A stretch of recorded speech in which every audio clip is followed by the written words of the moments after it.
Holy moly! Oh no!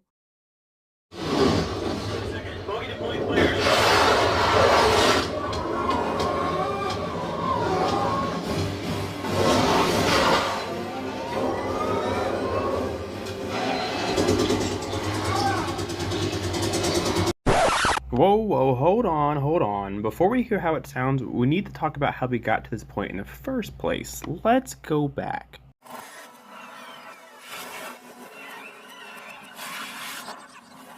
This is the Yamaha RX-V6A full review.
The moment calibration is done, I always check for any mistakes the receiver may have made or to make tweaks for my personal taste.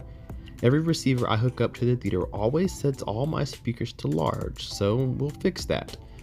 Setting the speakers to small allows you to set each speaker crossover individually for a more cohesive sound. Going through the menus, I wish Yamaha included a small description on screen of what a setting does. Now of course there is the manual, but it's the convenience of having it on screen that other companies are giving you. Just nitpicking. I was surprised to see a GEQ on the Yamaha, otherwise known as a graphic equalizer. The graphic EQ allows you to really fine-tune and correct each speaker's frequency response independently to boost or deflate frequencies that your room has a problem with, or if you have a sound signature you're after. Unless you have measurements of what you need adjusting or you have a really good ear, I recommend leaving this off. Now I kind of just went through the rest of the menus just to see what's in there, and a lot of the menus just allow you to kind of tweak your Yamaha receiver to perform the way you would like it to, including 4K upscaling. Maybe you want to run it in eco mode. You can independently turn on treble and bass if you want to make controls there, or have it bypassed and configured the way Yamaha thinks it should be. There's a lot of different things you can do to kind of tailor the Yamaha to perform the way you like it to perform. But one thing I always recommend doing once you get a new receiver is going down to network and checking for an update, because more times than not there's going to be one. So check your network, get set up with your Wi-Fi, and as soon as you're done, probably have an update. You can do your updates via a USB thumb drive or through your network, and I chose to do USB update because I already had it downloaded. Update takes about 20 minutes, but once you're ready to go, the receiver turns off and it starts its thing. Now that we have the Yamaha set up, now we can go back and take a listen to that demo. This is Whiplash 1. I've got the bogey in my sight. Whiplash 1, what is it? I've got no idea. You have radio contact. Non-responsive, sir. Then you are clear to engage. Get it.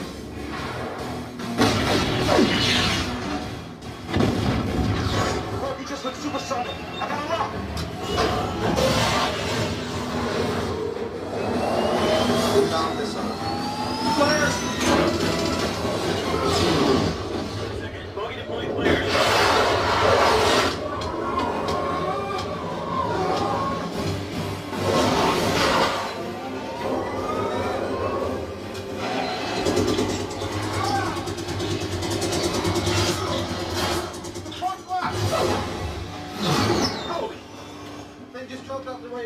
Sat visual has been lost. No way, that's a UAV. What is it? I can't see anything.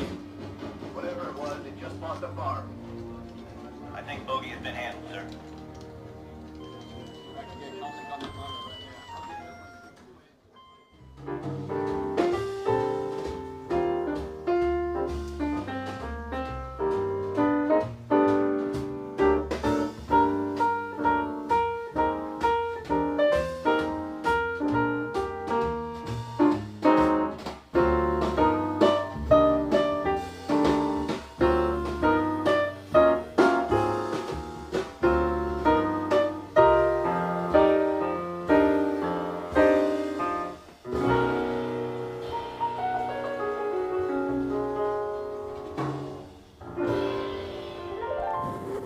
I really like the Yamaha receivers. I've always have. I've owned several of them in the past, and I've loved every single one that I've owned. This one here is no different. Now, this is a receiver for the budget kind of conscious person. The $599 price point is very appealing. It's flying off the shelves of Best Buy. Yamaha's website is sold out. It's a hot purchase right now, and after listening to it for a while, I can understand why. Now, there are a few nitpicks that I have for this receiver. And one of them is going to be the GUI, or the graphic user interface, those main menus. It feels like it was an afterthought this time with the receiver. Now, I understand, once you're in the menus and you set everything the way you want it, you probably won't really be in the menus very much after that. But the experience that I had going through the menus at first wasn't easy, wasn't fun. And I consider myself to be pretty knowledgeable on the matter. And even going through Yamaha's menus, I wasn't sure what some of these settings meant. I didn't know how to get to and from without having to go through menus several times to remember. It's just not as user-friendly as maybe the previous generations of receivers are, or maybe some of the competition now. But with that being said, it still got the job done. I was able to run calibration smoothly. It took maybe 2 minutes, which honestly is kind of scary. Usually the longer the processing goes, the more reassurance you have that it did what it was supposed to do. But after listening to it and going back in and tweaking, it seemed to be pretty good. I wish that the menus were a little bit different. I wish it had more to choose from. I wish there was more options. I wish that it was easier to navigate. But I do appreciate the fact that it's just one little bar on the screen, so you can still make changes to the receiver and still see what's going on in the background, whether you're watching TV, Netflix, or in my case, Amazon Fire TV. It's a really good receiver. $599 budget price point is a really good price point for what you get. In those tests, I did a movie demo and I did a couple soundtracks. And I already had high expectations for the Yamaha because, like I said, I've had them in the past. I've had their entry-level VX381 from some odd years ago, and I've had their upper line Avantage 370 and 360, sorry, and they've been very good to me. So I had high expectations with this one too. Movies sounded absolutely phenomenal on this receiver. Now, I'm used to listening to a Marantz 7705 preprocessor and a Monoprice Monolith ×7 amplifier. And on this demo, it was just the receiver itself, and I felt pretty happy with what I was hearing on my Canton A96.2s and the rest of the family. It sounded really good. Movies were crisp, clear, dialogue came through perfectly. I didn't find myself turning up the volume and turning down the volume through the movie. I was happy with where the volume was set. I didn't feel like I needed more power. That's a key.